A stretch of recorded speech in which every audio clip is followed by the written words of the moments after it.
Weekly newsletter.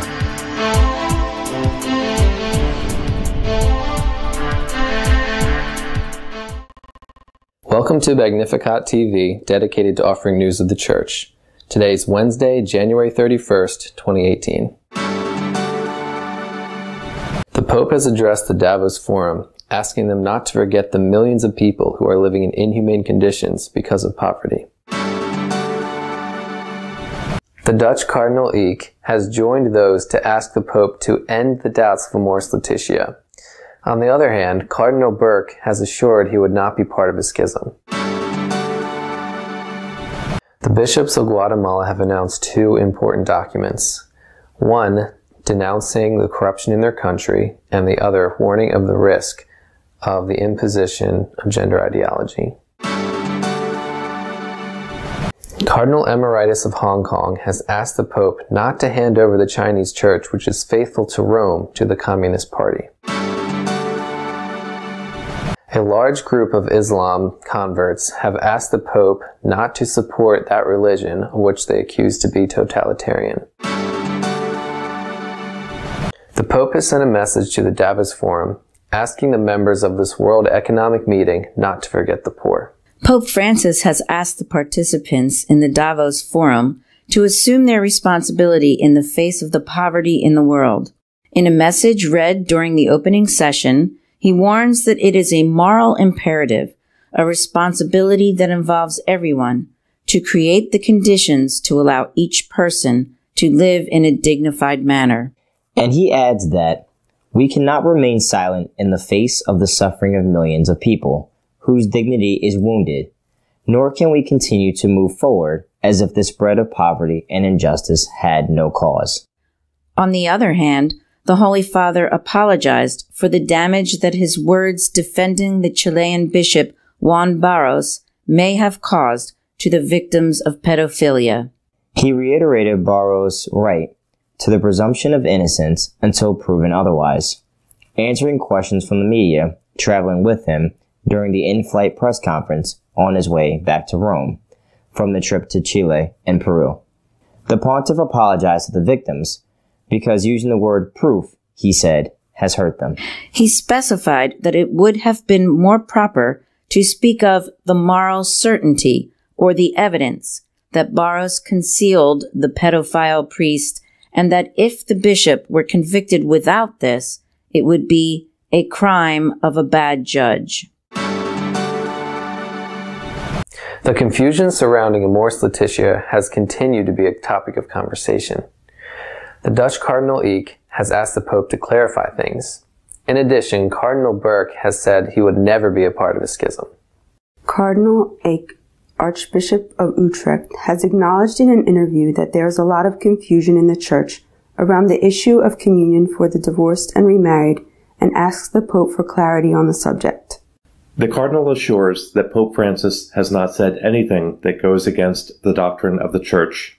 Can people who are divorced and who have not remarried in the Church because their first marriage has still not been declared invalid go to communion and confession? The Dutch Cardinal wonders. And he himself responds, Pope Francis never said anywhere that they could. At the same time, he recognizes that Amoris Laetitia has led to doubts. What you see, he added, is that one Episcopal conference says one thing and another says another. But what is true in place A cannot suddenly be false in place B. There needs to be clarity. For his part, Cardinal Burke has stated that he has no intention of leading any schism. The situation of the Church, the Cardinal said, continues to be a cause of a great deal of concern, because there is a confusion, which is growing, almost exponentially, regarding fundamental truths.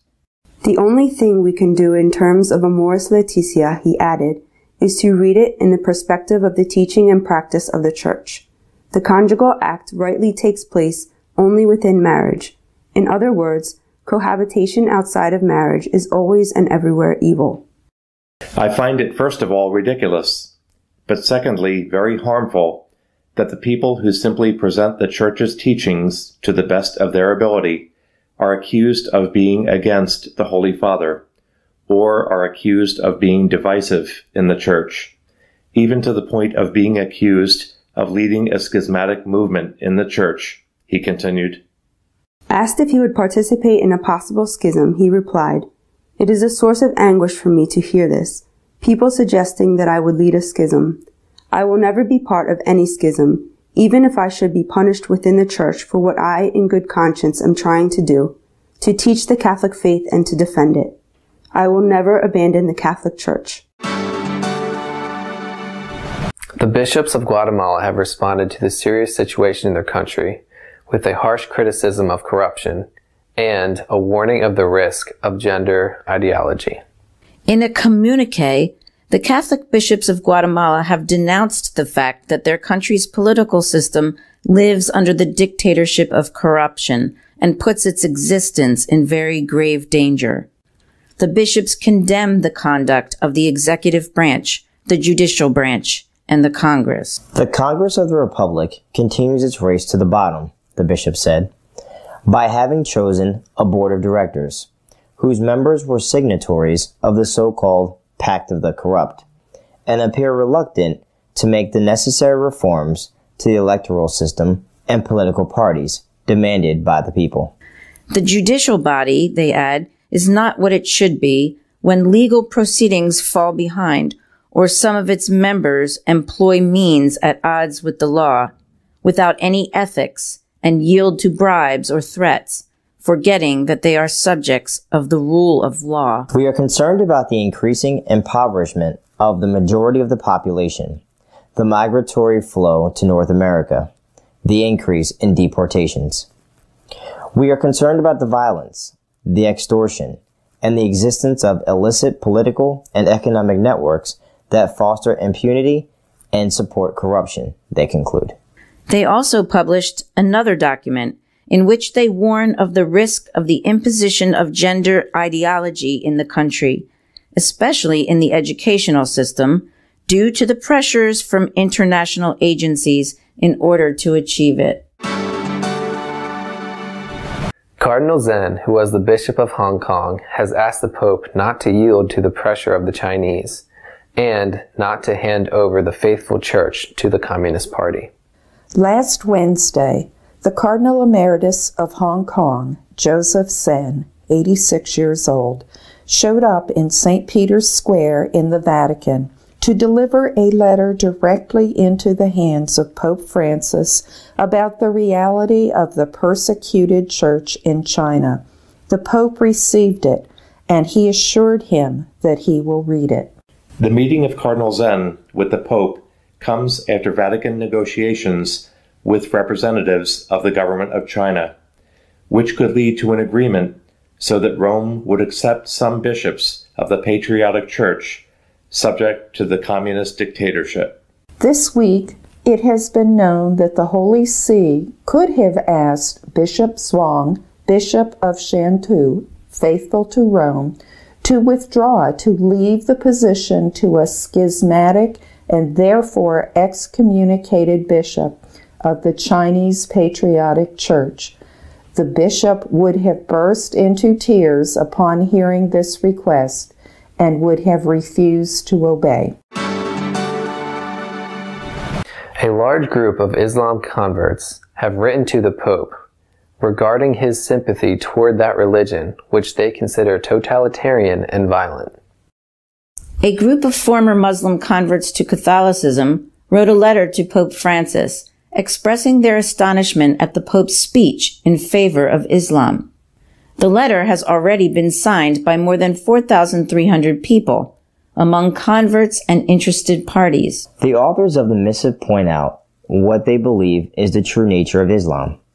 They warn of the danger of the Islamization of Europe and come to ask the Pope if, given how well he speaks of that religion, they made a mistake when they converted to the Catholic faith. Allow us to tell you very frankly, they write, that we do not understand your teaching about Islam. If Islam is in itself a good religion, as you would seem to teach, why would we have converted to Catholicism? Do you not know that the Quran prescribes death for apostates?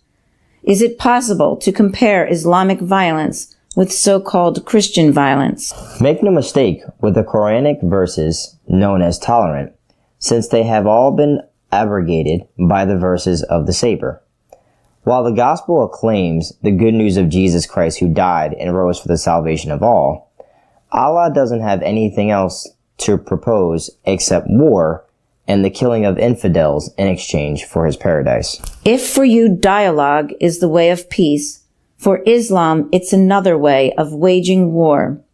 In the same way that angelism was with regard to Nazism and communism, dialogue with Islam is suicidal and very dangerous. Isn't it disturbing that the Pope seems to propose the Quran as a way of salvation? Should we return to Islam? The letter concludes. Our editorial this week is dedicated to the commenting on the possibilities of married men being able to be ordained priests. Si la semana pasada la atención estuvo puesta en el viaje del Santo Padre a Chile y después a Perú, y sobre todo, quizá por desgracia, en las palabras del Papa defendiendo a Monseñor Barros, uno de los obispos chilenos que habían sido hijos espirituales del sacerdote Caradima, condenado por abusos a menores, y que supuestamente, según las víctimas de Caradima, estaba enterado de lo que hacía él y lo había ocultado. Bien, si ese fue el argumento de polémica, realmente eso todavía siguió dando la lata durante una parte de esta semana, sobre todo porque el cardenal arzobispo de Boston, Monseñor O'Malley, que es además un miembro del G9, del grupo más estrecho de asesores del Papa, y que preside la comisión creada por el propio Papa para controlar y defender, evitar, digamos, los abusos a menores, hizo unas declaraciones bastante fuertes contra el propio pontífice por aquellas otras declaraciones del Papa, hasta el punto de que el Papa Francisco tuvo que pedir disculpas por no haber sabido expresarse bien. Dijo que había confundido el concepto de prueba con el concepto de evidencia. Bueno, si esta polémica ha quedado bien cerrada o ha sido cerrada en falso, sinceramente el tiempo lo dirá. Lo que sí se puede constatar es que, por ejemplo, medios liberales tan habitualmente favorables al Papa Francisco en esta ocasión han sido muy críticos con él. No sé si estamos ante un punto de inflexión en el pontificado o no, repito, eso el tiempo lo dirá. Pero ha sido ciertamente una polémica la semana pasada. Ahora bien, esta polémica ha ocultado otra cosa que me parece especialmente importante. Han hecho un libro con entrevistas que se titula Todos los hombres del presidente. Bueno, no con ese título, pero evoca el título de esa famosa película, Todos los hombres del Papa. Y entre otras entrevistas ha sido entrevistado el cardenal Stella, que es el prefecto de la Congregación para el Clero, un puesto realmente importantísimo. El cardenal Stella ha dicho que en el Vaticano, en su congregación, se está estudiando la posibilidad, no se ha tomado una decisión, se está estudiando la posibilidad de ordenar a hombres casados para aquellos lugares que están especialmente carentes de sacerdotes, y él citaba algunas islas del Pacífico y algunas regiones de Brasil, de la Amazonía en general. Bien, esta posibilidad, pues de nuevo ha sido motivo de preocupación. Hay que decir con toda claridad que no hay ningún problema teológico, ningún problema moral para la ordenación de hombres casados.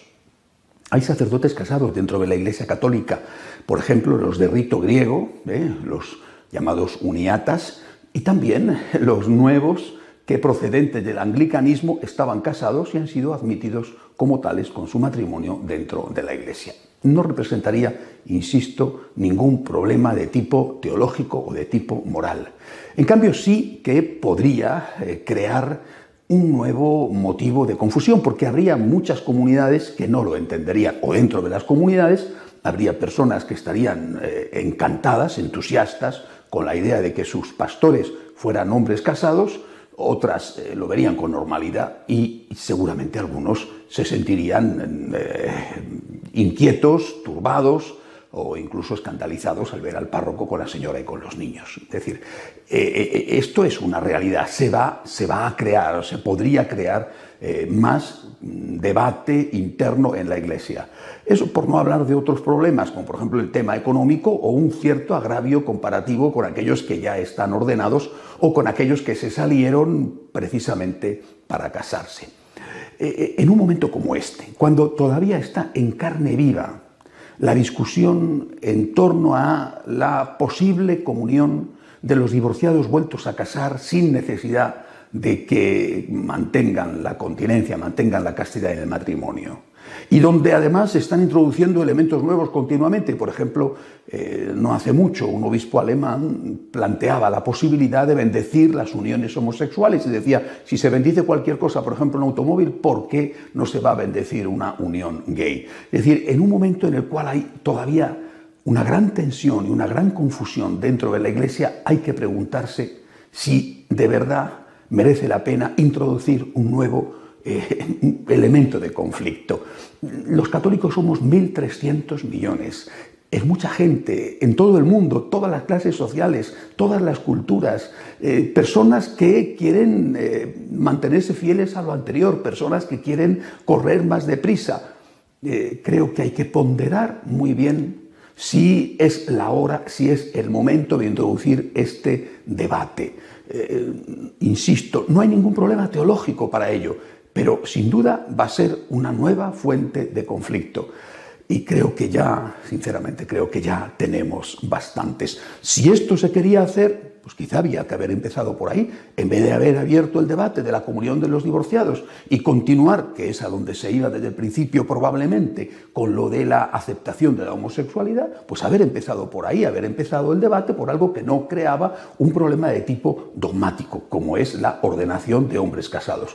Ahora, en este momento, con la confusión que hay, repito, creo que hay que pensárselo muy bien antes de introducir un nuevo ingrediente que a algunos les ponga ya más nerviosos de lo que están. Hasta la semana que viene, si Dios quiere. If you wish to be up to date with what is happening in the Catholic Church, you can visit our website, catholicosonline.org. Until next week, God willing.